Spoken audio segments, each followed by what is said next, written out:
जय जगन्नाथ। आज श्री जगन्नाथ प्रश्नोत्तरी कार्यक्रम 50तम अध्याय शुणा।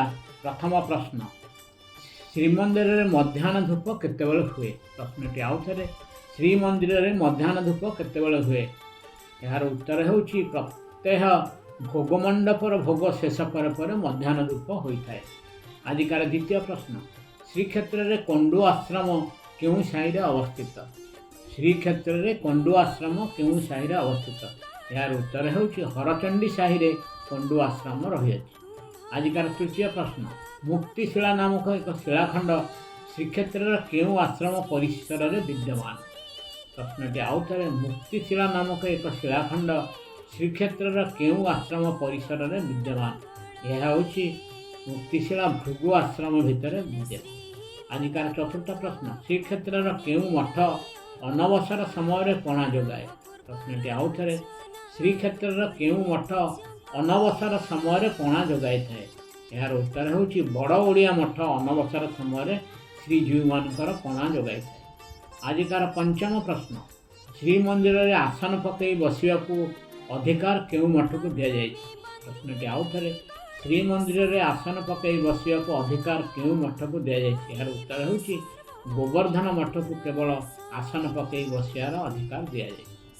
आजिकार षष्ठ प्रश्न, श्री सुदर्शन को क्यों मंत्र रे पूजा करा जाए? प्रश्नटी आउ थे, सुदर्शन को क्यों मंत्र रे पूजा करा जाए? यार उत्तर होउछि ओम सहस्रार हुं फट। आजिकार सप्तम प्रश्न, श्रीमंदिर भोगरे क्यों शाग व्यवहृत हुए? प्रश्नटी आउ थे, श्रीमंदिर भोगरे क्यों शाग व्यवहृत हुए? केवल लेउटिया और कोशला शाग श्रीमंदिर भोगरे व्यवहृत होता है। आजिकार अष्टम प्रश्न, श्रीक्षेत्र उआंस दाण्ड क्या कहुए? प्रश्नटी आउ थे, श्रीक्षेत्र उआंस दाण्ड क्या कहुए? यार उत्तर होउछि बालीसाहिर दाण्ड को उआंस दाण्ड कहुए। आजिकार नवम प्रश्न, श्रीमंदिर में वर्षे समुदाय यात्रा उपयात्रा और पर्वपर्वाणी मिसी केतोटी पालित हुए? प्रश्नटी आउ थे, श्रीमंदिर में वर्षे समुदाय यात्रा उपयात्रा और पर्वपर्वाणी मिसी केतोटी पालित होता है? यार उत्तर होउछि 148 गोटी पर्वपर्वाणी पालित होता है। यह मध्य 13 गोटी होउछि मुख्य यात्रा, 27टी होउछि उपयात्रा और 108टी होउछि पर्वपर्वाणी। आजिकार शेष प्रश्न, उभा अमावास्या क्या कहते? प्रश्नटी आउ थे, उभा अमावास्या क्या कहते?